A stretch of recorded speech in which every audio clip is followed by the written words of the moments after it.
اب میں آپ کے توسط سے تمام ساتھیوں سے پوچھنا چاہتا ہوں اور قوم کے سامنے یہ چیز رکھنا چاہتا ہوں کہ کیا یہ جو آپس میں جو دھما چوکڑی مچی ہوئی جو لڑائی ہے یہ کس مقصد کے لیے ہے؟ کیا یہ اسلامی نظام کے لیے ہے؟ جواب ہوگا نہیں۔ رسول اکرم صلی اللہ علیہ وسلم کی شریعت کے نفاذ کے لیے ہے؟ نہیں۔ سودی نظام کے خاتمے کے لیے ہے؟ نہیں۔ کشمیر کی آزادی کے لیے ہے؟ جی بالکل نہیں۔ تو ڈاکٹر عافیہ کی رہائی کے لیے ہے جو سب نے وعدے بڑے وعید کیے تھے اسے رہا کرانے کے لیے؟ اس کے لیے بھی بالکل نہیں ہے۔ تو کیا عدلیہ سے انگریز کے قوانین کے خاتمے کے لیے ہے؟ بالکل نہیں۔ ملک میں جو جاری ناقص تعلیمی نصاب کے لیے یعنی آپس میں ان کی جنگ ہے آپس میں؟ اس کا جواب بھی نہیں میں ہوگا۔ سودی معاشرے کی اصلاح کے لیے آپس میں گتھم گتھا ہو رہے ہیں؟ جی بالکل نہیں۔ ان تمام برائیوں پر تو یہ سب یکجا ہے۔ مغربی استعماری ایجنڈے پر بھی سب جتنی ہیں وہ ایک ہیں۔ اور تو اور یہ دیکھیں کہ میاں چنو میں پاکستان میں جو بھارتی میزائل برہموس جو گرا ہے اس کا تذکرہ کسی سیاسی جماعت کے منہ سے نہیں آپ سن رہے۔ حیرت کی بات ہے۔ یعنی ملکی سلامتی کے خلاف اس قدر خوفناک واقعہ سرزد ہو گیا لیکن ہر طرف خاموشی چھائی ہوئی ہے۔ کس قدر بدنصیبی کا عالم ہے ماجد بھائی۔ جھگڑا لڑائی اور فساد پر یہ کس چیز پر ہے ہم سوچتے ہیں۔ صرف کرسی کی جنگ ہے تو آپ کیا کہیں گے؟ جی بالکل صحیح فرمایا۔ میں آپ کی بات کو انڈورس کرتا ہوا کہتا ہوں واقعی یہ سب اقتدار پر براجمان رہ کے اس ملک کے وسائل کو مزید لوٹنا چاہتے ہیں۔ اس مکروہ عزائم کی تکمیل کے لیے انہوں نے ملک کی سلامتی کو بھی خطرے میں ڈال رکھا ہے۔ ان دنوں جو تحریک اعتماد پیش کرنے کے بعد تمام سیاسی جماعتوں میں عجیب قسم کی جو سارسیمگی اور افراتفری کے جو مناظر عیاں ہیں ہم دیکھ رہے ہیں۔ اب اپوزیشن نے جہاں متفقہ طور پر شہباز شریف کو سارے اختیارات سونپ دیے ہیں اور یہ بتایا ہے کہ اگر تحریک کامیاب ہو جاتی ہے تو اگلے وزیر اعظم جو پھر وہ شہباز شریف صاحب ہوں گے بول کے۔ اب اس کے ساتھ ساتھ جو حکومتی اتحادی جماعتیں ہیں جن کے پاس 5-5 4 سیٹیں ہیں وہ بڑی اہمیت اختیار کر گئی۔ آپ سب سے پہلے دیکھیے چودھری برادران ان کے ڈیرے کی رونقیں بحال ہو گئی۔ تمام ہی سیاسی جماعتوں کے سربراہ جو ہیں پھول تھامے بھاگے بھاگے چوہش شاہ صاحب کی یاد کو پہنچ رہے ہیں۔ چوہش شاہ تو پہلے بھی بیمار تھے، پہلے کسی کو ہوش نہیں آیا کہ ان کی جا کے یاد کرتے۔ اور اس کے ساتھ ہی اب چودھری پرویز لائی کے لیے پنجاب کے نئے وزیر اعلیٰ کا نام بھی گونجنے لگا ہے اور اس کی تائید جو ہے اپوزیشن نے بھی کر دی ہے جو میڈیا میں پتہ چل رہا ہے۔ اور ایک اور اطلاع کے مطابق پنجاب میں حکمران جماعت کی جو اتحادی جماعت جو پاکستان مسلم لیگ کاف کی جو رہنما ہے چودھری پرویز لائی، ان کا کہنا ہے کہ شہباز شریف کے ساتھ ملاقات کسی وقت بھی ہو سکتی ہے۔ اگر ہم اپوزیشن کے ساتھ آ گئے، اتحاد میں آ گئے تو پھر وزارتوں سے ہم استعفیٰ دے دیں گے۔ یہ وہی پرویز لائی ہیں جب شہباز شریف جب گئے تھے چودھری شجاعت صاحب کا حال پوچھنے کے لیے، جب وہاں سے نکلے تو اس کے بعد انہوں نے کہا کہ 14 سال کے بعد شہباز شریف کو ہم یاد آئے ہیں۔ جی بہت اور بھی انہوں نے ایسے ریمارکس دیے تھے لیکن آج وہ کہتے ہیں کہ سب شیر و شکر ہو رہے ہیں۔ اب انہوں نے شجاعت صاحب نے یعنی پرویز لائی صاحب نے حکومت کو مزید دباؤ میں لاتے ہوئے یہ بھی کہہ دیا ہے کہ جی آج کل یعنی جو گزر گیا جہانگیر گروپ کے جو اون چودھری ہیں وہ بھی ملاقات کے لیے آئے تھے، اگلے 2 دن میں وہ بھی ہمیں اپنی حمایت کی تصدیق کر دیں گے۔ اور ساتھ نے یہ بھی کہا ہے کہ جی ایم کیو ایم اور جو بلوچستان کی جو عوامی پارٹی ہے انہوں نے بھی ہمیں تعاون کا یقین دلایا ہے۔ گویا اب اتحادیوں کے جو پتے ہیں وہ ہوا دینے لگ گئے ہیں۔ اب کپتان کو ہر روز جلسوں میں آپ دیکھ رہے ہیں ان کا غصہ تو بڑا قابل دیدنی ہے اور وہ افریقین کی طرف سے ایک دوسرے کے خلاف جو منافرت پھیلانے کے لیے جو زبان استعمال کی جا رہی ہے علمان حفیظ یعنی وہ دن بدن آگ پر تیل کا کام کر رہی ہے۔ اب دور نہ جائے، آپ دیکھیے 2 دن پہلے شیخ رشید نے یہ بات کہی تھی، اس نے کہا تھا اسلام آباد میں اس طرف جو کو آئے گا میں کچل کے رکھ دوں گا، میں اپنا نام جو ہے ایسے وزیر داخلہ میں نہیں رکھنا چاہتا جس میں کوئی کمزوری ہو۔ اور کل مولانا فضل الرحمان صاحب نے تمام سیاسی جماعتوں کے کارکنوں کو کال دے دی کہ تم فوراً پہنچو یہاں پہ، اور ساتھ ہی فضل الرحمان صاحب نے یہ بھی کہہ دیا کہ اب ہم ڈنڈے کا جواب ڈنڈے سے اور پتھر کا جواب پتھر سے دیں گے۔ اب یہ افراتفری انارکی تو پیدا ہو رہی ہے اسٹیٹ کے اندر۔ اب اس کے ساتھ میں دوسری ایک اور بات کو بتاؤں اس جو عدمی تحریک سے جو بڑی زیادہ منسلک بھی ہے، بڑا اس کا وزن بھی ہے، وہی ہے کہ اچانک حکومتی پارٹی کے جو بڑے اہم رہنما ہیں پی ٹی آئی کا علیم خان، انہوں نے بھی اپنا ایک مضبوط گروپ کے ساتھ نا جو حکومت کا باغی دڑا ہے ترین گروپ اس میں شمولیت کا اعلان کر دیا ہے۔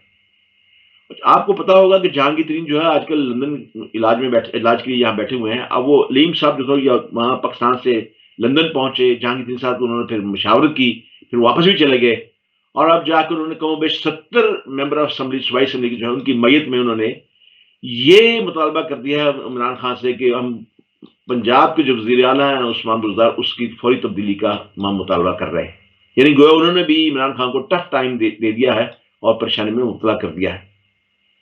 ان دنوں وزیر اعظم عمران خان کے بھی طول و عرض میں جو طوفانی دورے ہیں وہ بھی آپ کے سامنے ہیں، اور اس کے ساتھ ساتھ وہ اپنے اتحادیوں کے اعتماد کے حصول کے لیے بھی بڑے سرگردہ ہیں. آپ کو یاد ہوگا کہ پچھلے دنوں یہ بہادرآباد پہنچ گئے تھے ایم کیو ایم سے بات کرنے کے لیے، اور وہاں کیونکہ ایم کیو ایم بھی آج کل اپنا بہتر ریٹ لگوانے کے لیے کام کر رہی ہے، اور وہ اپوزیشن کو مل رہی ہے، اور ایک قسم کا باتوں باتوں میں انہوں نے ان کے جو ایک رہنما ہے ایم کیو ایم کے، انہوں نے اتحادی بطور اتحادی جو ہے عمران خان کو مفارقت کا اندیا بھی دے دیا.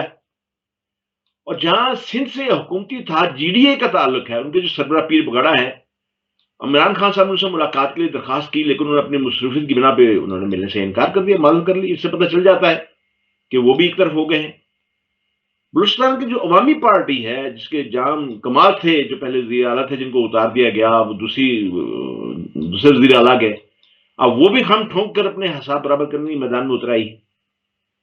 تاہم اپوزیشن اپنے طور پر یہ اب طے کر چکی ہے کہ تحریک عدم اعتماد کام ہونے کی صورت میں شہباز شریف کو وزیر اعظم بنایا جائے گا، فوری نئے الیکشن نہیں ہوں گے، یہ انہوں نے اندیا دیا ہے. اور انہوں نے یہ بھی کہا کہ اسمبلیاں جو اپنی مدت پوری کریں گی. ساری آپ کی باتیں اور گفتگو سننے کے بعد ہمیشہ ہم پاکستانیوں کا ایک المیہ رہا ہے کہ ہم فوراً انگلی کسی پہ اٹھاتے ہیں کہ یہ ان کی جو ہے بیچ میں آ کے انہوں نے کام خراب کیا سارا. اس سے اب اگر چاہے کوئی بھی پرائم منسٹر بن جائے، کیا پہلا تو میرا سوال یہ ہے کہ کیا آپ یہ سمجھتے ہیں کہ یہ کامیاب ہو جائے گی عدم اعتماد؟ اچھا چلیے میں اس پہ آپ سے بات کر لیتا ہوں. بہت ہی عمدہ، بڑا قیمتی سوال آپ نے فرمایا. بات یہ ہے کہ اس تحریک، آپ کے سوال کے جواب میں، جو اس تحریک کے نتائج کا انحصار جو اگلے چند دنوں پر منحصر ہے. لیکن جیسے آپ کو پتا ہے مفروضوں پہ بڑا کام ہوتا ہے.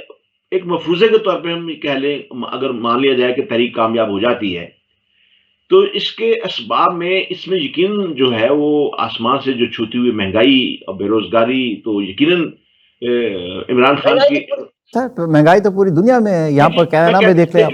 لیکن یہ کہ بلیم گیم تو ہے نا، اس میں تو وہ آئے گا نا، عمران خان نصیب میں تو آ گیا یہ معاملہ. اب اس کے ساتھ ساتھ جس کو آپ نے اشارہ کیا ہے، آپ کو یاد ہوگا اس سے کچھ ماہ پہلے اسٹیبلشمنٹ کے ساتھ اگلے آرمی چیف کی تقرر کی کھچڑی کو بھی اس میں شامل کر لیں آپ، کہ عمران خان صاحب کے ساتھ جو چیف کا، موجودہ چیف کا جو معاملہ تھا اگلے چیف کی تقرری کا، ہم سب کو پتا ہے، ہم پروگرام بھی اس میں کر چکے ہیں کہ کیا کیا کھچڑی پکی تھی، وہ بھی اس میں آپ شامل کر لیں. یہ مفروضوں کی بات کر رہا ہوں میں، آپ نے جیسے آپ نے مفروضات لی. پھر تیسرا یہ کہ عمران خان کا جو دورہ روس کے بعد امریکہ اور ملک کو واضح پیغام جو دیا گیا ہے، آپ دیکھیں نا کہ پاکستان نے پہلی مرتبہ اپنے تمام انڈے ایک ٹوکری میں رکھنے کی بجائے اپنی خارجہ پالیسی کا رخ جو ہے تبدیل کر لیا ہے. اور خطے میں جہاں انڈیا، اسرائیل، امریکہ کی ٹرائکا ہے، اس کے مقابلے میں ایک سپر ٹرائکا جو ہے روس، چین اور پاکستان کی شکل میں سامنے ماضی وجود میں آ چکی ہے. امریکہ اور مغرب کو پاکستان کا نیا کردار جو ہے اپنے مفادات کی راہ میں کھٹکنا شروع ہو گیا ہے. اس لیے ملک میں پیش کی گئی جو عدم اعتماد کی جو تحریک ہے، اس کو اس سے بھی اگر جوڑ لیا جائے تو پھر 80% کامیابی کے امکانات کا اظہار کیا جا رہا ہے اس وقت. بلکہ یہاں تک بھی باتیں نکل آئی ہیں کہ یعنی تحریک اعتماد پاس کرانے کے لیے 172 ووٹ کی ضرورت ہے، اور یہ تو کم از کم اتنے نمبر کٹھے ہو، اس کے پاس اتنے نمبر کٹھے ہو گئے کہ 172 سے بھی کہیں زیادہ اور نمبر ان کے پاس ہیں. اگر اب سوال کا جواب میں دینا جا رہا ہوں کہ اگر واقعی ایسا ہونے جا رہا ہے تو جو آپ نے اشارہ کیا، تو کیا وہی لوگ جنہوں نے ملک کو غیر ملکی قرضوں کی دلدل میں گردن تک ڈبو دیا، ملک کی اہم ساتھی غیر ملکی مالیاتی اداروں کو گروی کر دیے، گزشتہ 35 سال سے آپس میں سر پٹول اور سڑکوں پر گھسیٹنے کا دعویٰ کرتے رہے، اور جن کے بیرون ملک اساتذے اور سوئس بینکوں میں اربوں ڈالر کے اکاؤنٹس ہیں، ہم سب کو پتا ہے، اور جن پر اس وقت ملکی عدالتوں اور نیب میں اربوں روپے کے کرپشن کے کیسز چل رہے ہیں، اب وہ مسئلہ اقتدار سنبھالیں گے؟ اہم سوال تو یہ ہے کہ اس سے جو بڑا اہم سوال وہ یہ ہے کہ کیا تبدیلی سرکار واقعیت میں اعتماد کی تحریک کی کامیابی سے قبل جو غیبی اتحاد جو ہے ان سے جو جن کے اشارے میں کام لوگ جن کے اشارہ کرتے ہیں کیا ان کے بھی یعنی حمایت سے محروم ہو گئی ہے؟ سر جو بھی بنے، اب اگر عمران خان صاحب نے تو اپنی ایک فورن پالیسی بنا کے رکھی ہوئی ہے اور اس کے تحت وہ چل رہے ہیں کہ ہم کسی سے دشمنی نہیں کریں گے، امریکہ سے بھی ہماری دوستی ہے، رشیا سے بھی ہماری دوستی ہے، چائنا سے بھی ہماری دوستی ہے، تو وہ تو ان کی پالیسی ناکام ہو گئی کہ بھائی ان کو خود اپنی سیٹ چھوڑنی پڑے گی. تو اب فورن پالیسی کا کیا بنے گا؟ دیکھیے میں آپ کو بات بتاؤں، میں برملا اس بات کے حق میں ہوں عمران خان کے سٹانس کے مطابق. انہوں نے یہ بات کہی ہے کہ ہم کسی جنگ کے ساتھ نہیں، ہم امن کے ساتھ ہیں. ہم نے پچھلی 3 دہائیاں جنگوں میں گزاری ہیں اور ہم نے 80,000 لوگوں کی جانوں کی قربانی دی ہے اس جنگ کے اندر، جو ہماری جنگ تھی بھی نہیں. صحیح. اور دوسری بات یہ ہے کہ ہم نے $160 بلین کا نقصان اٹھایا ہے. ایک ایسے غریب ملک کے لیے اتنا بڑا نقصان جو ہے وہ اللہ کا بڑا کرم ہے، بڑی معجزاتی بات ہے کہ ابھی تک پاکستان جو اپنے قدموں پہ کھڑا ہے. اس لیے میں آپ سے جو بات کہنا چاہتا ہوں وہ یہ ہے کہ میں ابھی پھر میں تحریک پہ آتا ہوں. عمران خان ابھی تک تو محروم نہیں ہوئے اور میں یہ کہہ رہا ہوں کہ یہ مفروضے ہیں کہ یہ تمام وجوہات بن سکتی ہیں اور عمران خان یہ اپنے منہ سے یہ کہہ رہے ہیں کہ مجھے ہٹانے کے لیے یہ چیزیں جو استعمال کی جا رہی ہیں، لیکن میں قوم کو ایک غیرت مند ایک پالیسی دینا چاہتا ہوں. اچھا، اب اس پہ جانے سے پہلے میں تھوڑا سا اور آپ کی ناظرین کے لیے بتا دوں کہ ہمیں ابھی تک یہ معلوم نہیں کہ تحریکی کامیابی کے بعد ملک کا اگلا سربراہ کون ہوگا. اعلان تو شہباز شریف کا ہوا ہے، لیکن مجھے یہ بتائیے کون موجودہ حکومت کی جاری ناکامیوں کا ملبہ اپنے سر اٹھا کر اگلے انتخاب میں اپنے سیاسی مستقبل کو تاریخ کرنے کا حوصلہ رکھتا ہے. اگر باہمی صفوں میں اتفاق کے راستے کسی کو متهم کر بھی دیا جاتا ہے تو کیا اگلے انتخابات تک اپنے میڈیا ہاؤسز کو جماعتوں نے اپنے میڈیا ہاؤسز رکھے ہوئے ہیں ان کو صرف الزامات کی سیاست کے لیے بھی نہیں استعمال کریں گے کہ عمران نے یہ کیا تھا، جس طرح عمران نے ساڑھے 3 سال یہی کیا، الزامات کی بارش رکھی، پھر کیا آئندہ سال یہی کریں گے؟ ملک کی ترقی کے بارے میں کوئی کام نہیں ہوگا، پھر یہی الزامات کی بات ہی ہوگی. اس سے بڑھ کر پھر ملک پہ ظلم اور کیا ہوگا. لیکن بادی نظر میں موجودہ اپوزیشن یہ مت بھولے کہ اقتدار سے علیحدگی کی صورت میں کپتان جو ہے، جو پہلے سے زیادہ خطرناک ہونے کی دھمکی دے چکا ہے، وہ تو سیاسی شہید بن کر جائیں کو آرام سے حکومت نہیں کرنے دے گا. وہاں اسے اگلے انتخاب کی تیاری کا بھرپور موقع مل جائے گا. عمران خان کے جو آج کی جو ہے جلسے، ان کو آپ دیکھ لیں، وہ قوم کے جذبات سے کھیلنے کا خوب موقع انہیں میسر آ گیا ہے.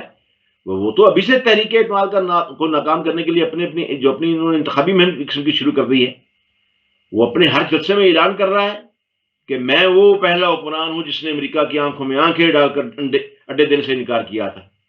میں نے برملا اپنی تقریر میں قوم کی غیرت کو زندہ کرتے ہوئے وہ یاد دلایا کہ جس ملک کے لیے ہم جنگ لڑ رہے تھے، اسی امریکہ نے 2008 سے 2018 تک یعنی 10 سال تک پاکستان پر 4,000 سے زائد ڈرون حملے کیے، لیکن آصف زرداری اور نواز شریف نے اپنے دور اقتدار میں ایک بار بھی اس کی مذمت نہیں کی. اور میں نے ہر جگہ دنیا میں اس کو انسانی حقوق کی خلاف ورزی قرار دیتے ہوئے نہ صرف بھرپور احتجاج کیا بلکہ فیصلہ کیا کہ آئندہ سے تمام ڈرون مار جو ہیں وہ اب مار کرائے جائیں گے. پہلی مرتبہ میں نے ملک کو امریکی کیمپ سے نکال کر اس کی تاریخی سمت تبدیل کرنے کی کوشش کی اور ملک کو کسی ایک طاقت سے جوڑنے کی بجائے کسی ملکی پالیسی کی طرف گامزن کرتے ہوئے پاکستانی معیشت کو سہارا دینے کے لیے تجارتی اور توانائی راہداری کے لیے روس کا کامیاب دورہ کیا، جس کا اعتراف پوٹن نے اپنی تقریر میں بھی کیا ہے. پوٹن نے کہا کہ میں یوکرین کے مسئلے کو حل ہوتے ہی پہلی فرصت میں پاکستان جاؤں گا، جہاں میں 1,000 میل طویل جو گیس پائپ لائن اس کا افتتاح کروں گا. میں پھر وہ عمران نے یہ بھی کہا کہ میں یورپ کی غلامی سے کھلا انکار کر کے پاکستان کی خارجہ پالیسی کو قومی غیرت کی بنیاد پر استوار کیا ہے. پھر اقوام متحدہ میں اسلام فوبیا پر کھل کر میں نے بات کی.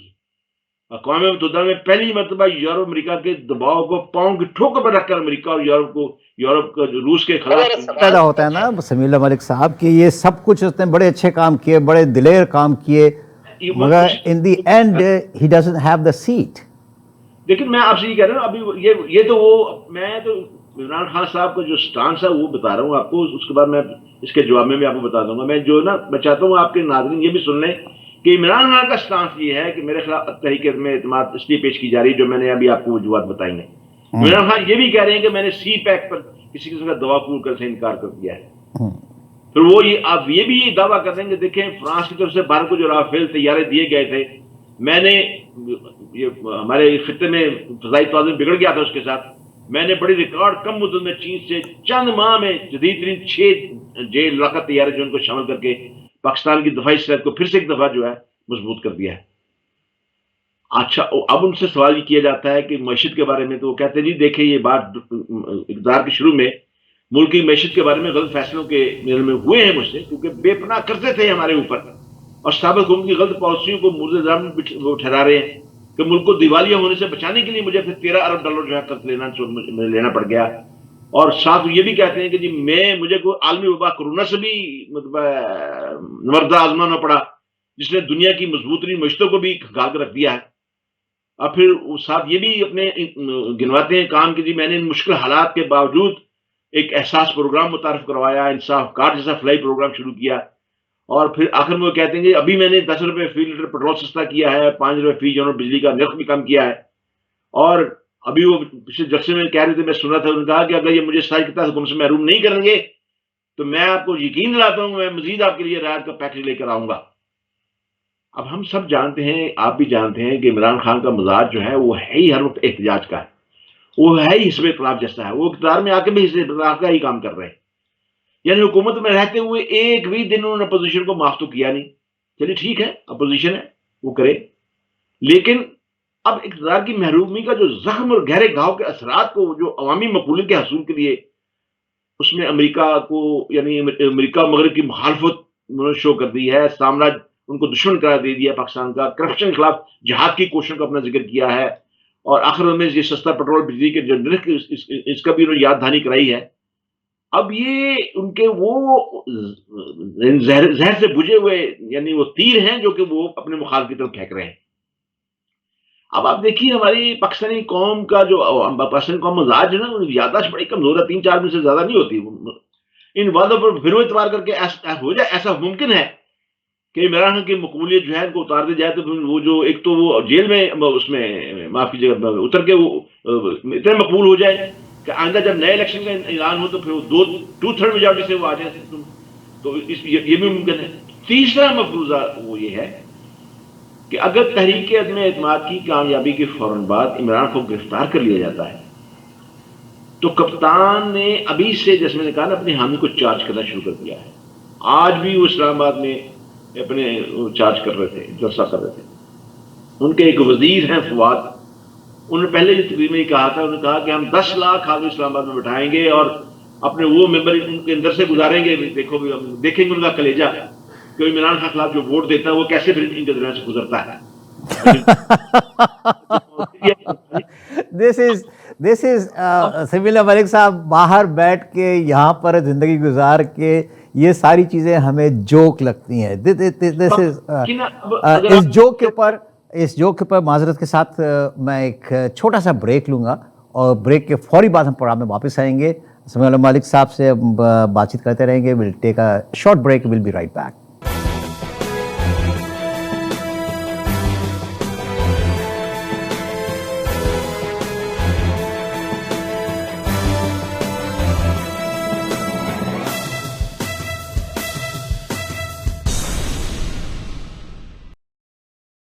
Welcome back to heart talk with Sami اللہ ملک صاحب، اینڈ اب سمیع اللہ ملک صاحب میرے ساتھ ہیں، تو اب ہم عدم اعتماد پاکستان میں، what a joke, I would say that, آپ لوگوں کو شاید پسند نہ آئے یہ بات میری، مگر دنیا میں لوگ رہتے ہوئے اب جتنی قومیں دنیا میں آپ دیکھ لیں کہ جو کامیاب قومیں ہیں، پاورفل قومیں ہیں، جن کا مکہ بھاری ہے اور ان کو دنیا کی کوئی بڑی سے بڑی طاقت بھی ہلا نہیں سکتا، وہ ان کی اکانومی پہ جاتے ہیں، وہ اپنے آپ کو اپنے پاؤں پہ کھڑے ہو گئے ہیں، اور ان کو ضرورت نہیں پڑتی کہ وہ جا کے IMF سے پیسہ مانگے یا سعودی عرب سے پیسہ مانگے یا دنیا کی دوسری۔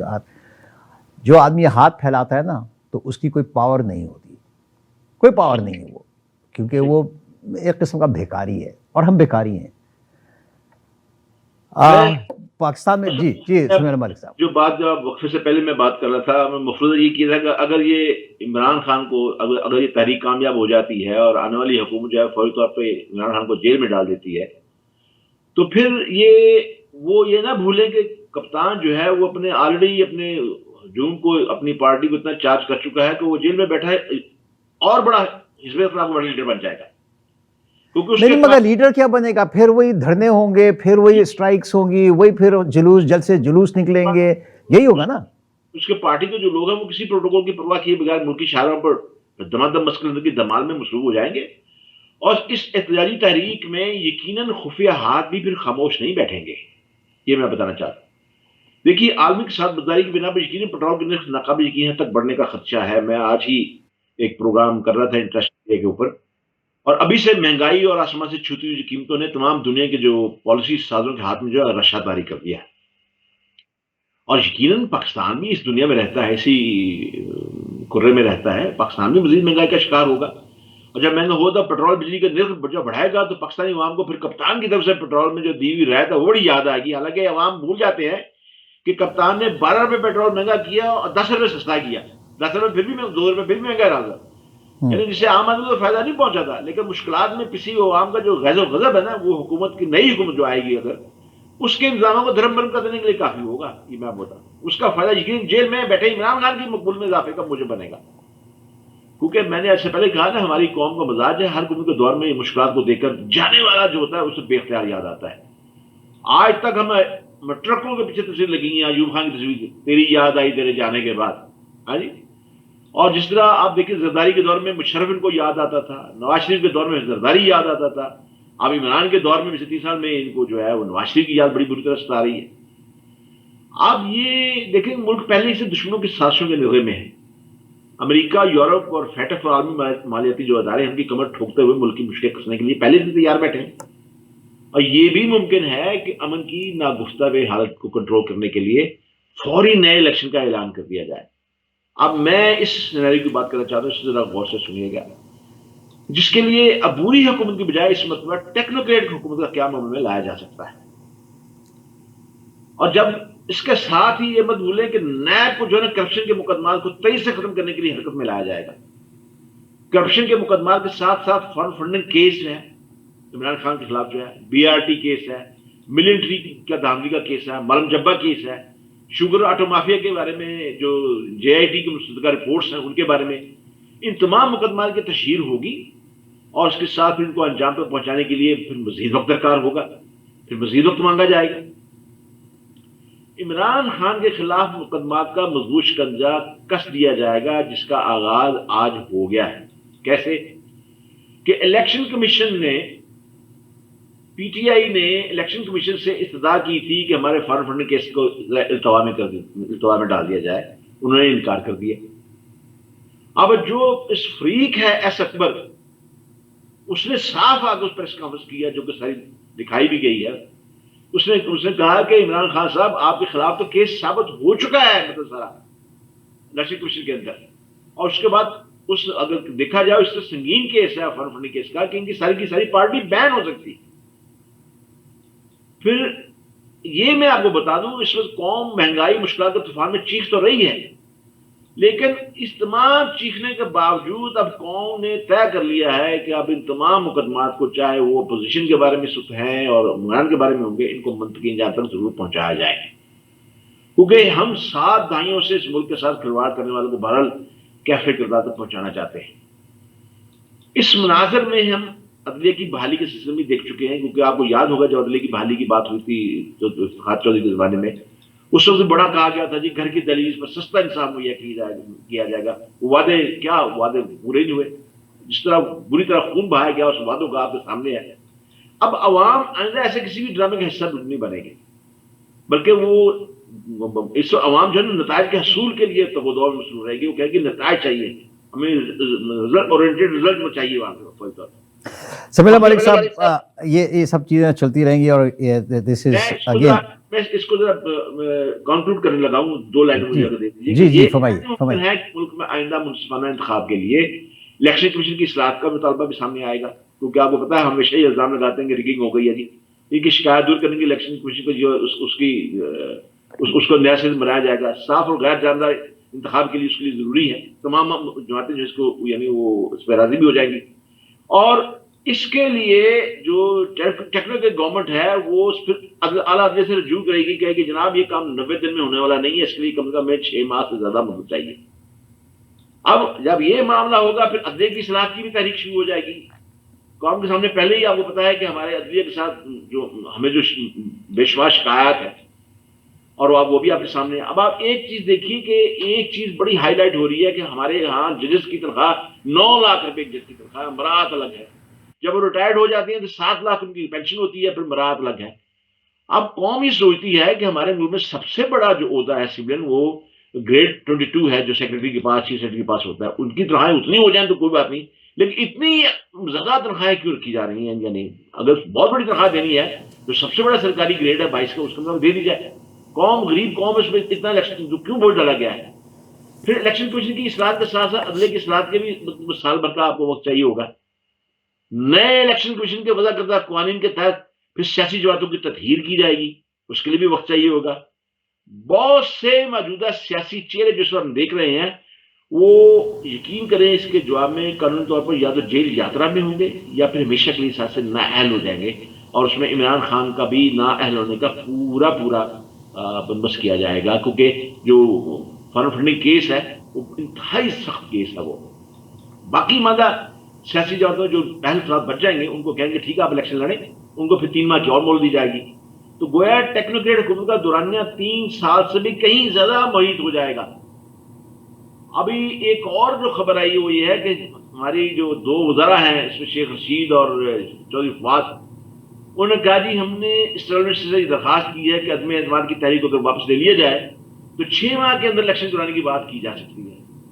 اب دونوں وزیر جو ہیں وہ بیچ میں پڑ کر شاید حکومت میں اور تنظیم صلح کرانے کے لیے انہوں نے یہ بات چھوڑی ہے، شوشہ چھوڑا ہے کیا ہے یہ مجھے پتہ نہیں.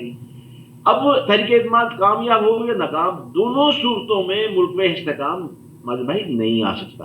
ان دونوں وزیروں کی رائے کو پذیرائی تو ملتی ہے نہیں، یہ تو بات کی بات ہے. لیکن اب سب سے اہم سوال جو میں سامنے رکھنا چاہتا ہوں جس میں ختم کرنا چاہتا ہوں بات وہ یہ ہے کہ آئینی طور پر نئے چیف کی تقرری جو ہے وہ منتخب آئینی وزیر اعظم کے حکم پر لائی جاتی ہے. ہمارے موجودہ آرمی چیف جنرل باجوہ ان کی ملازمت جو ہے 29 نومبر 2022 کو ختم ہو رہی ہے. مزید 3 سال سے زائد تک اس عہدے پر. اب مسئلہ یہ ہے کہ وہ تو اگر اس نئی ٹیکنوکریٹ حکومت بنتی ہے اور 3-4 سال لے لیتی ہے تو کیا اس سارا عرصہ پھر باجوہ صاحب ہی چیف ہوں گے؟ یہ ہے سب سے بڑا کوشچن. اس سلسلے میں آپ کے توسط یہ گزارش کرنا چاہتا ہوں اسپیکر قومی اسمبلی اسد کیسر جو ہے کہ وہ قائدانہ کردار ادا کریں، اس معاملے کو ایوان کی 4 دیواری کے اندر محدود کر دیا جائے. وگرنہ اگر لڑائی جھگڑا اور تصادم ہو گیا تو اس سے صرف حکومت کو نہیں پورا جمہوری نظام ہی ڈیریل ہو جائے گا. اور اسپیکر قومی اسمبلی کو کہ ایوان کے کسٹوڈین ہیں وہ حکومت اور اپوزیشن کے درمیان مذاکرات کر کے سب کو رولز آف دی گیم کا پابند بنائیں. عدم اعتماد کے موقع پر آئین یا قانون سے انحراف جو ہے بڑا شدید نقصان ہوگا، جس سے میں نے آپ سامنے رکھ دیا ہے. اگر سب کچھ آئین اندر رہ کر کیا گیا تو حکومت جانے کے باوجود جمہوریت کا بھرم تو رہ جائے گا. آگے پھر عوام کی مرضی ہے کہ وہ نئے سسٹم کے اندر وہ کن لوگوں کو منتخب کرتی ہے. جی یہ اب میں آپ سے سوال کر رہا ہوں کہ دنیا کہاں سے کہاں جا رہی ہے سمیع اللہ ملک صاحب. ہم انہی چکروں میں پڑے ہوئے. ہمارا سی پیک اور چائنا سے ریلیشن کا کیا بنے گا؟ یہ ایک دفعہ پھر آپ نے بہت عمدہ سوال کیا. دیکھیے بات یہ ہے کہ وہ تو کمپلیٹ ہوگا، اس لیے کمپلیٹ ہوگا کہ وہ صرف سویلین حکومت نہیں اسے دیکھ رہی بلکہ اسے ہماری فوج جو ہے اس کو دیکھ رہی ہے. فوج کیونکہ ہمارا ایک ایسا مستقل ادارہ ہے کہ جس نے باقاعدہ طور پہ وہ ضامن بھی ہے اس معاملے میں، اور یہ بہت بڑا پروجیکٹ ہے، بلکہ دنیا کو تبدیل کرنے کا پروجیکٹ ہے، پاکستان کی تقدیر سنوارنے کی بلکہ اس میں بات ہو رہی ہے اور ہوگی بھی اس میں. اور اللہ تعالیٰ نے پاکستان کو ایسی جغرافیائی حیثیت سے نواز رکھا ہے کہ پاکستان کو خود نہیں پتا کہ وہ کس قدر مطلب اہمیت اختیار کر گئے ہیں اس سی پیک کی وجہ سے. آپ دیکھیے سی پیک کی وجہ سے ساری دنیا ایک گلوبل ورلڈ کی طرح پاکستان کے پاس آئے گی.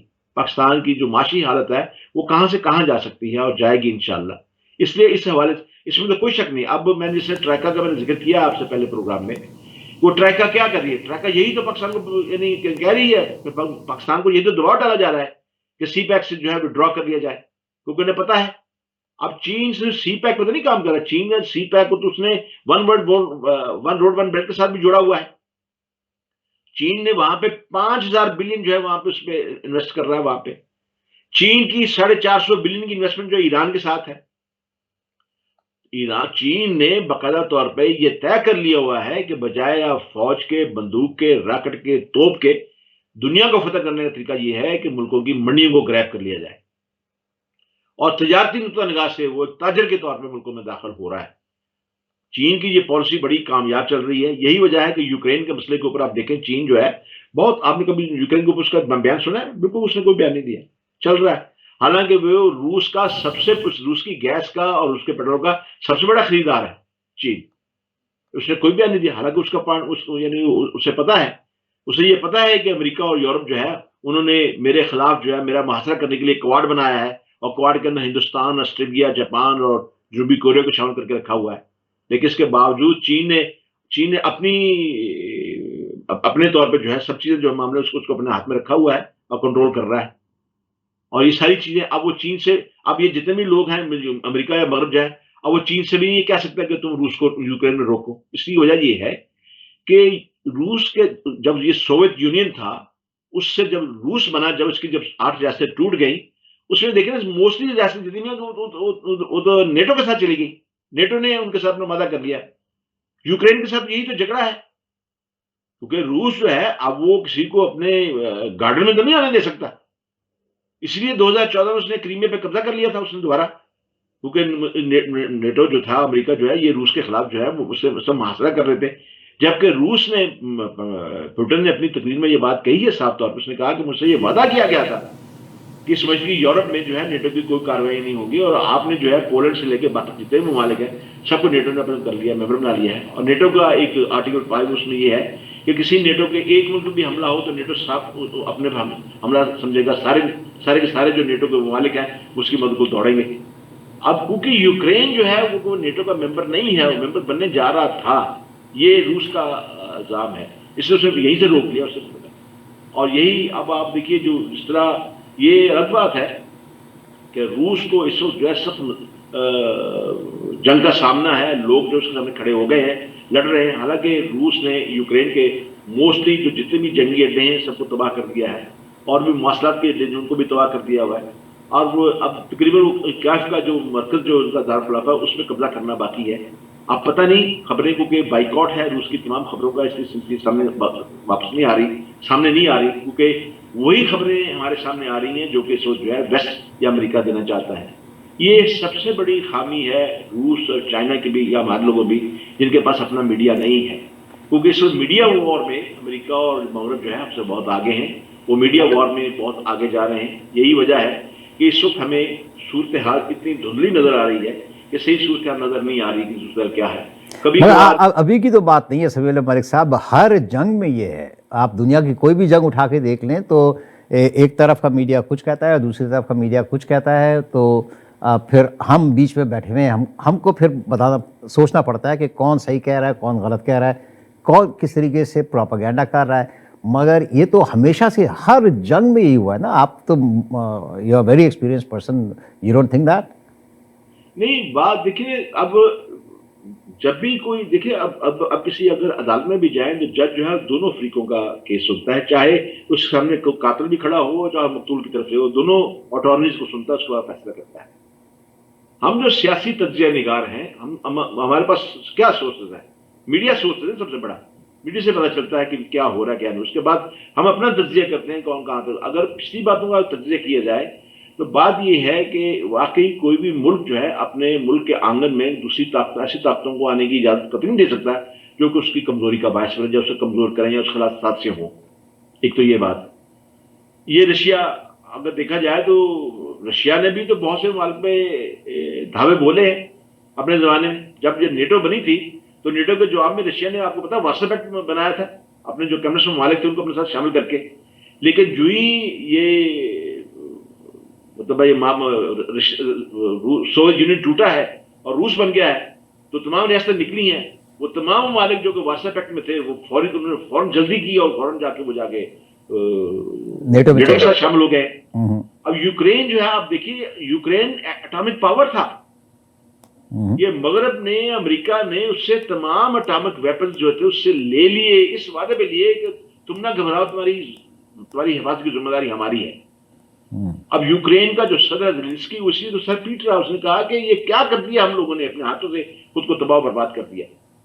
میں سمجھتا ہوں کہ آج کے اس یوکرین کے معاملے کو ہم پاکستانی قوم کو بھی سمجھنا چاہیے. ہمارے لیے بہت بڑا سبق ہے کہ اگر پاکستان کے پاس اس خطے کے اندر پاکستان اگر اٹامک پاور نہ ہوتا تو آپ سوچ لیجئے کہ غیر ایٹمی ملک کے ساتھ جو اٹامک قوتیں جو ہے وہ کیا سوچتے ہیں. ایک اور جو سوال ہے میرا وہ میں نے جیسے آپ سے سی پیک کا کہا اور چائنا سے ریلیشن کا کہا اور فورن پالیسیز کی بات کی, تو میرا نیکسٹ سوال آپ سے یہی ہے کہ ہماری جو نیوکلیئر ہے اس کا کیا بنے گا؟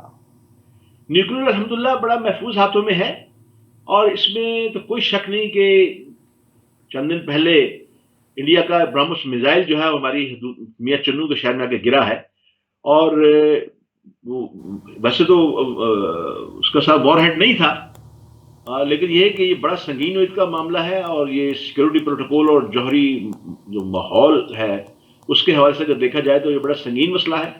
اور پاکستان نے باقاعدہ طور پہ اس پہ جو باقاعدہ طور پہ احتجاج بھی کیا ہے. ہماری وزارت خارجہ نے باقاعدہ طور پہ ایک احتجاجی لیٹر بھی لکھا ہے, ان کے انڈیا کے سفیر کو بلا کے احتجاج بھی کیا ہے.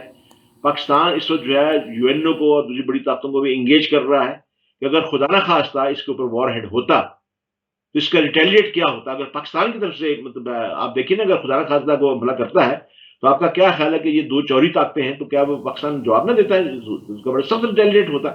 لیکن تین چیزیں اس کے سامنے واپس آئی ہیں.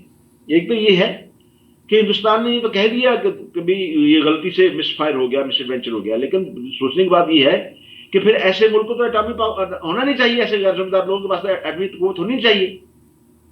دوسری بات یہ ہے کہ کیا سوال اٹھا ہے وہ یہ ہے کہ کیا ہندوستان کا جو اٹامک پاور سینٹر ہے اس کے اندر ایسی روگ ایلیمنٹس بھی موجود ہیں جنہوں نے یہ جو ہے یہ مس ایڈونچر کیا ہے پاکستان کو وارننگ دینے کے لیے. تیسری بات یہ ہے کہ اگر پاکستان کا میزائل ایسے جاتا وہاں پہ تو پھر کیا ہوتا.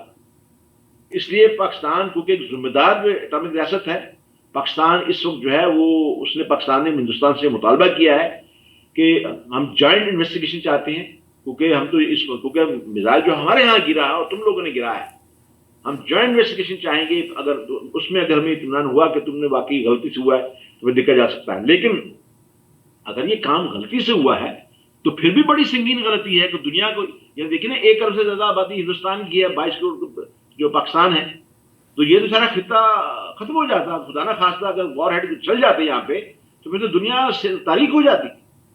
لوگ تو یوکرین کو بھول جاتے, امریکہ اور دوسرے کو بھول جاتے. پھر تو آپ کو پتا ہے کہ دونوں ملکوں کو جو میزائل ہے وہ تو کانٹیننٹل میزائل بھی ہیں. تو جب خدا نہ خواستہ جب اٹامک وار شروع ہوتی ہے تو پھر تو کچھ چیز دیکھی نہیں جاتی, پھر تو پتہ نہیں کہاں سے کہاں چیز پہنچ جاتی ہے. تو یہ بڑا سنگین مسئلہ ہے. اس وقت پاکستان جو ہے, پاکستان کی جو اٹامک قوت ہے اس نے اپنے طور پہ جب سے پاکستان اٹامک پاور بنا ہے اس نے یہ ثابت کیا اپنے اور سے کہ یہ ایک ذمہ دار ریاست ہے, روگ ریاست نہیں ہے. ہندوستان ایک روگ ریاست ہے. ہندوستان میں آج دن دیکھیں انٹرنیشنل میڈیا بتا رہا تھا یہاں پہ یورینیم جو ہے فروخت ہو رہا ہوتا ہے, پکڑے جاتے ہیں لوگ, یورینیم خریدتے ہوئے بیچتے ہوئے پکڑے جاتے ہیں. مطلب وہاں پہ آپ اس سے زیادہ اور کیا آپ غیر ذمہ دار ریاست کہیں گے, اس سے زیادہ اور کیا غیر ذمہ دار ریاست ہو سکتی ہے ہندوستان کی, اس سے اور بڑی مثال اور کیا پیش کی جا سکتی ہے. خود انٹرنیشنل میڈیا جو ہے اب اس بات کو سوچ رہا ہے کہ بھی واقعی کیا ایسا ملک جس کے اندر سے ایک ایٹمی میزائل جو ہے وہ مس ایڈونچر کر گیا, چلا گیا, تو کیا ان کو یہ ان کے پاس وہ چھین نہیں لینی چاہیے. مگر دنیا میں دنیا کا ریاکشن کیا ہے سر اس پہ؟ ابھی تو شروع ہے معاملہ. دیکھیں یہ تو اب ہماری خارجہ پالیسی کا, ہماری جو ہماری خارجہ آفس ہے یہ اس کا کام ہے کہ وہ اس کو اٹھائے. رائٹ. کیا سمجھتے ہیں, میں نے یہ سوال کیا ہے, میں نے کہا کہ اگر یہ کام پاکستان کی طرف سے ہوا ہوتا تو ان دنوں میں بھارت کہاں سے کہاں پہنچ گیا ہوتا. مگر پھر وہی بات آ گئی نا سر, مائٹ از رائٹ. بہرحال مائٹ از رائٹ کا مسئلہ دیکھیے, جو مائٹ از رائٹ تو ہوتا ہے پھر اس کا جیسا ہم نے مائٹ از رائٹ کہا تو پھر یہ ٹٹ فار ٹیٹ بھی ہوتا ہے. ہاں مگر ٹٹ فار ٹیٹ ہم کر نہیں سکتے نا کیونکہ ہمارے پاس مائٹ نہیں ہے سر. نہیں اگر مائٹ ہو تو پھر دنیا ہماری بات بڑے بڑے دھیان سے سنے گی. آپ دیکھیے جب آدمی کو پتا چل جائے نا کہ مجھے مر ہی جانا ہے تو مرنے سے پہلے کہتا ہے اس کو بھی مار دو. یہ کمزور آدمی کا بھی یہی مسئلہ ہوتا ہے, ایسی بات نہیں ہے. یہ وہ جانتے ہیں, وہ ہمیں بالا کوٹ میں آزما چکے ہیں. فضائی حدود جب خلاف ذکر تھی وہ بالا کوٹ میں ہمیں آزما چکے ہیں. ہندوستان بار بار ہمیں آزما چکا ہے, وہ ہمیں ہماری اس طاقت سے واقف ہے, وہ اس بات سے. اب جو لوگ جو پاکستان کی گورنمنٹ سنبھالیں گے, آئی ڈونٹ نو, بہت جلد پتہ لگ جائے گا ہمیں, رشیا کی جو گیس لائن ہے اس کے متعلق پھر کیا ہوگا؟ پھر رشیا سے دوستی ناممکن ہو جائے گی ہماری؟ نہیں, آپ کو کس نے کہا کہ یعنی اگر عمران خان چلا بھی جاتا ہے, دیکھیے بات یہ ہے کہ جو ملکوں کی جو پالیسیز ہوتی ہیں وہ ملکی لیول پہ ہوتی ہیں. افراد کے آنے یا جانے سے کچھ نہیں ہوتا. اب وہ باقاعدہ طور پہ پاکستانی حکومت نے روسیہ کی حکومت کے ساتھ سگنیچر کیے ہوئے ہیں. اب عمران خان ہوں, نواز شریف ہوں, زرداری ہوں, یا اس سے پہلے کوئی اور حکمران ہوں, جہاں وہ جب سائن کرتے ہیں کسی معاہدے کے اوپر تو ملکوں کے ساتھ سگنیچر ہوتے ہیں. اب آپ دیکھیے نا, اب چین کے ساتھ ہمارا سی پیک مشرف کے زمانے میں شروع ہوا, گفتگو سے شروع ہوئی, زرداری کے زمانے میں آیا, پھر نواز شریف نے اس کو اور بڑھایا, اس نواز شریف کے بعد جب وہ چلے گئے تو اب عمران خان کے زمانے چل رہا ہے. تو پروجیکٹ تو چلتے رہتے ہیں. مطلب ہے اب یہ جو گیس پائپ لائن ہے یہ 1100 کلومیٹر لمبی گیس پائپ لائن ہے, جس پہ یوکرین پوٹن نے یہ وعدہ کیا, اپنی تقریر میں یہ بات کہی ہے. اس نے کہا کہ میں جو ہی یوکرین کا مسئلہ ختم ہوتا ہے تو میں پاکستان کے دورے پہ جا رہا ہوں, اور میں پاکستان دورے پہ جا کے اس گیس پائپ لائن کا افتتاح کروں گا. پچھلے دنوں گیس پائپ لائن کے جو پروجیکٹ تھا اس میں تھوڑا سا کٹائی میں پڑنے کی کوشش کی گئی تھی. کچھ ایسے روگ ایلیمنٹ تھے ہمارے ہاں بھی جنہوں نے اس کو کوشش کی تھی, تو ہم نے پروگرام بھی کیے, آرٹیکل بھی لکھے, کالم لکھے. الحمدللہ اس کے بعد جو ذمہ دار حضرات تھے پاکستان کے, انہوں نے آنکھیں کھولی, مجھ سے رابطے بھی ہوئے, تو انہوں نے کہا جی ہم کر رہے ہیں. تو اس لیے وہ معاہدہ تو اب طے پا گیا ہے. بلکہ پچھلے دنوں روس کا ایک ہائی لیول ڈیلیگیشن آیا تھا جو کہ پاکستان کے ساتھ اپنے وہ واجبات کے معاملات طے کر کے گیا ہے, کیونکہ جو ٹیکس کے معاملات ہیں وہ پاکستانی گورنمنٹ سے طے ہو گئے ہیں. اب یہ معاملے جو ہیں یہ تو اب معاملے اب آگے چلنے والے ہیں, ایسے پروجیکٹ رکتے نہیں ہیں. مگر سر دنیا بھر میں جہاں پر بھی حکومتیں بدلتی ہیں سمیع اللہ ملک صاحب, وہاں پر ان کی فارن پالیسی بھی, نئی گورنمنٹ اپنی فارن پالیسی لے کے آتی ہے. تو آپ یہ نہیں سمجھتے کہ ہم اگر یہ حکومت گر جاتی ہے اور نئی حکومت بنتی ہے تو وہ اپنی فارن پالیسی لے کے آئیں گے؟ دیکھیے فارن پالیسی کوئی بھی آپ لے کے آ جائیں, لیکن دیکھیے یہ جو پائپ لائن ہے یہ ہماری انرجی کی ضرورت پوری کرتی ہے. یہ ہمارے لیے ایک قسم کی شہرت ہے ہمارے لیے. مگر یہ ویسٹ کو تو پسند نہیں ہے نا. یہ نہیں, ویسٹ کو اگر نہ پسند ہو, کیا ہم بھوکے مر جائیں ویسٹ کے لیے؟ ویسٹ کے لیے ہم نے کیا قربانی دی؟ ابھی 70 سال سے تو بھوکے مر رہے ہیں نا ہم اس کے ویسٹ کی وجہ سے. اب یہ نہیں ہوگا, اب یہ نہیں ہوگا. قوم کی آنکھیں کھلی ہیں, اور جو بھی آدمی جو ہے اس معاملے میں قومی اس جو اہمیت پر جو سودا کرے گا, قوم سے پھر اڑاتے رکھتے گی. سر چودراہٹ ہے وہاں پر وڈیرا سسٹم ہے, وہاں پر وہی لوگ, ہمیں doesn't matter what the policies are, وہی لوگ الیکٹ ہو کے دوبارہ واپس آتے رہیں گے. میرا آخری کوشچن ہے آپ سے, کوشچنز میرے پاس بہت ہیں یہاں پر بات کرنے کے, مگر ہمارے پاس ٹائم کی کمی ہے. ہم پاکستان کی جب بھی پالیٹکس کی بات کرتے ہیں, الیکشنز کی بات کرتے ہیں, تو اسٹیبلشمنٹ کی بات آتی ہے, اور نارملی لوگ جو ہے انگلی اٹھاتے ہیں اسٹیبلشمنٹ کے نام پہ فوج پہ. یہ جو کچھ بھی ہو رہا ہے اس میں فوج کا کچھ کہاں کھڑی ہے فوج؟ دیکھیے بات یہ ہے, میں چھوٹا سا لطیفہ آپ کو سنا دیتا ہوں. جی بہت ایک صاحب تھے, انہوں نے مجھے کہا مسئلہ میری شادی نہیں ہو رہی. مطلب میں نے کہا یار تمہیں دعائیں لگ گئی ہیں ہماری. اچھا, وہ کیا؟ میں نے کہا ہر آدمی تمہیں کہتا ہے نا خوش رہو یار, خوش رہو, اب تم خوش ہو یار, اس لیے تمہاری شادی نہیں ہو رہی. ٹھیک ہے جی. بات یہ ہے کہ جب تک تو یعنی شے تھی تو فوج کی تعریف ہوتی تھی, ہم ایک پیج پہ ہیں, یہ ہے وہ ہے. اب امپائر نیوٹرل ہو گیا ہے تو اب وہ کہتے ہیں کہ جی یہ کیا ہوگا. میں صافی تقریروں میں کہنا شروع کر دیا کہ نیوٹرل تو جانور ہوتا ہے, ایک یعنی آپ کو سائڈ لینی پڑے گی. عمران خان جلسے میں تو یہی دیکھا نا, اس کی تقریر سے یہی صاف پتہ چل رہا ہے, وہ صاف کہہ رہا ہے.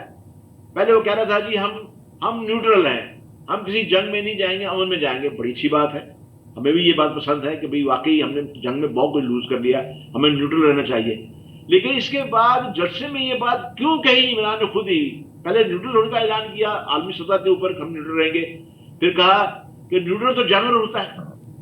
یہ کس کو اشارہ تھا؟ پھر انہوں نے ایک بات یہ بھی کہہ دی کہ مجھے جلسے کے اندر کہی، انہوں نے کہا کہ مجھے باجوہ نے کہا ہے کہ جی مولوی فضل الرحمان کو نا ڈیزل نہ کہو، تو میں نے کہا کہ اس کو قوم جو ہے ڈیزل کہتی ہے۔ آج یہ پتہ چلا ہے کہ فوج نے یہ نہیں کہا تھا، باجوہ نے یہ بات نہیں کی تھی، بلکہ بات سامنے آ گئی ہے۔ اب باجوہ نے یہ بات کہی تھی، انہوں نے کہا جی آپ اپوزیشن کے لیڈروں کو اس طرح کا نام نہ لیا کریں تاکہ اس سے جو ہے منافعت پیدا ہوتی ہے، Of course. بدنامی پیدا ہوتی ہے۔ ٹھیک ٹھیک اب یہ بھی چیز سامنے آ گئی ہے کہ جو آدمی اپنے چیف کی نصیحت کو اس طرح جلسے عام میں ننگا کرنے کی کوشش کرتا ہے تو پھر اسٹیبلشمنٹ کو پھر کیا شکایت کی جائے؟ پھر دوسری آخری بات میں آپ سے عرض کروں، کیا اسٹیبلشمنٹ آسمان سے آئی ہے، اسرائیل کی ہے، امریکہ کی ہے؟ ہماری اپنی ہے، ٹھیک، ہم اپنے فوجی ہیں نا، ہمارے اپنے بچے ہیں، اپنے ان کو بھی ملک اتنا ہی عزیز ہے جتنا ہمیں عزیز ہے، بلکہ ہم سے زیادہ عزیز ہے۔ جی ہم رات کو سوتے ہیں، وہ سوتے نہیں ہیں، ہوں وہ ہمارے کل کے لیے اپنا آج قربان کر رہے ہیں، یہ ہم صحیح کیوں بھول جاتے ہیں؟ صحیح، ان لوگوں کو لے جائیں۔ میں چھوٹی سی ایک آدھے منٹ میں ایک بات بتا دوں، مجھے یاد ہے کہ جب مشرف کے زمانے میں انڈیا نے پاکستان کے سامنے فوجیں کھڑی کر دی، پاکستان بھی کھڑا کر دی تھی، تو مورچوں میں چلی گئی تھی، تو میں اتفاق سے وہاں پہ پاکستان میں تھا لاہور کے اندر، تو اس میں لاہور کے جو کمانڈر تھے انہوں نے مجھے دعوت دی، ان کا کہ آئیے ذرا آگے چلتے ہیں بارڈر کو۔ میں گیا، آپ یقین کیجئے مورچے کے اندر ہمارے جو فوجی بیٹھے ہوتے، میں مورچے کے اترا اندر، مورچے کے اندر میں 5 منٹ کے بعد باہر بھاگنے کی کوشش کی، میرا دم گھٹ رہا تھا۔ میں نے اس فوجی سے پوچھا جو تھا، میں نے کہا تمہیں کتنی دیر یہاں بیٹھنا پڑتا ہے؟ اس نے کہا جی 6 گھنٹے میں اندر ایسے بیٹھتا ہوں۔ زندہ باد زندہ باد پاکستان فوج زندہ آپ باد۔ اندازہ کریں، میں اپنی آپ کو بتا رہا ہوں، میں 5 منٹ کے اندر میرا سانس بند ہونا شروع کر دیا، میں باہر نکلا، اتنا حبس۔ یا اسی لیے ہم ہمیشہ کہتے ہیں پاکستان زندہ باد، پاکستان کی فوج زندہ باد۔ جی فوج کی وجہ سے ہم وہاں پر آج ہمارے پاس یہ موجود ہے۔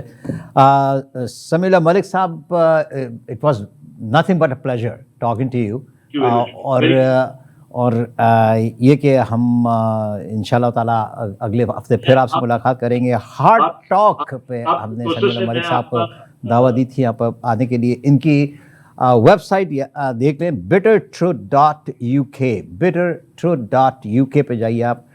اور سمیع اللہ ملک صاحب، باتیں کرنی تو بہت ہیں، انشاءاللہ اگلے ہفتے تک تو اور کچھ سارا سین ہمارے سامنے آ جائے گا، تو اگلے ہفتے تک اجازت چاہتے ہیں سر۔ بہت بہت شکریہ آپ کا۔ پاکستان زندہ باد۔